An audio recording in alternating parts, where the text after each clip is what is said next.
Добрый день, мое имя Кирилло. Здравствуйте, меня зовут Кирилл. Kiril je prišel v Slovenijo iz Ukrajine. Govori ukrajinsko in rusko. Ta dva jezika se zelo razlikujeta. Jaz sem Ukrajinec, samo celo življenje govorim rusko, sem bil na ruski šoli, pouk ukrajinščine smo imeli 2-krat na teden. Pa v familiji vsi mi govorijo rusko, posod. Sem bil samo z ruščino okrožen, tako.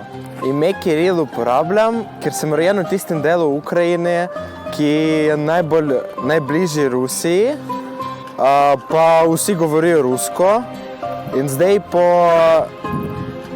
vojni, ki je bila v Ukrajini, potem nemiru, ful Rusov, tako kot rečeno, so se preselili v Ukrajino, pa zdaj 85% Ukrajincev govori rusko, ker se morajo prilagoditi tem novim ljudem, ker Rusi se dobesedno nočejo učiti ukrajinsko, ker vsi vejo, da razumemo mi Ukrajinci rusko.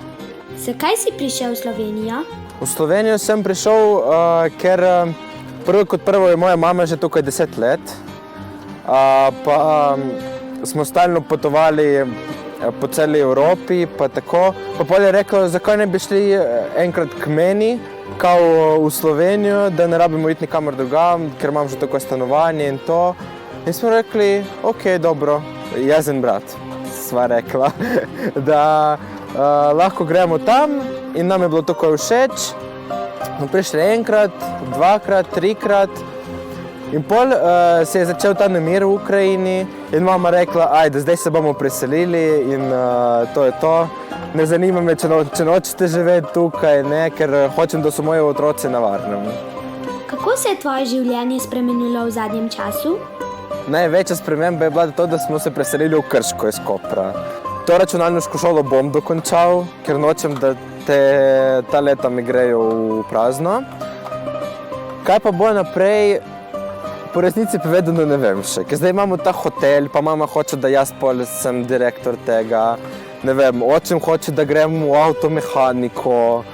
Vsi hočejo različno, kaj pa hočem, jaz še nisem odločil. Res nisem odločil, ker imam še čas, da razmislim o tem. Veseli mi je še vedno slaščičarstvo, ampak nočem se vedno ukvarjati s tem. Razumem se v računalnikih, ampak nočem se vedno ukvarjati s tem. Ne vem, tudi kuhinja, ne vem. Tako, ne vem še. Ti imaš veliko prijateljev. Kaj pomaga pri vključevanju v družbo? Takoj greste ven in se začnete spoznavati s komorkoli, res. Če vidiš nekoga, ki je približno tvojih let, ne vem, neke otroci, ki igrajo na igrišče, igrajo nogomet, košarko, samo pride in začne igrati. In tudi, če te ne bojo razumeli, otroci te bojo razumeli, kakorkoli, ker to so otroci. In čim mlajši si, jaz mislim, lažje se ti je vključiti v to družbo. In začni se pogovarjati, tudi če govoriš, ne vem, rusko, angleško, albansko, vseeno je. Tujec pride v šolo, prvo leto, ne zna jezika, ne zna nič. Svetujem to, da če je možnost, otrok isto tujec, pa iz njegove države, da ga ne dajo v isti razred. Ker se bo začel družiti isto z njim, pogovarjati v istem jeziku in se bo ne da nikoli, ampak se mu bo ful teže zgodilo tisto. In to že delajo, ker meni se to je zgodilo na osnovni šoli Koper.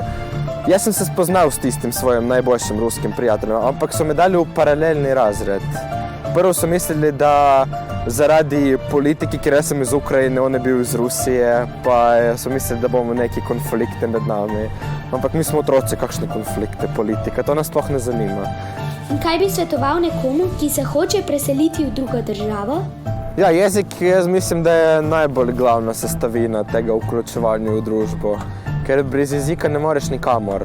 Moraš se začeti vključevati v njihovo družbo, pa kot sem prej povedal, se učiti njegovega jezika, ker ti si prišel v njihovo državo, ne vem, naprimer, nekateri pridejo v Slovenijo, pa še vedno govorijo v svojem jeziku. Poznam ene sosede naše, živijo že 50 let v Sloveniji, so iz Hrvaške, a še vedno govorijo hrvaško, niti ene slovenske besede ne poznajo. In potem me sprašujem, kako si se tako dobro naučil slovensko? Pa ne vem, potrudil sem se, ne bom govoril rusko jaz tukaj v Sloveniji.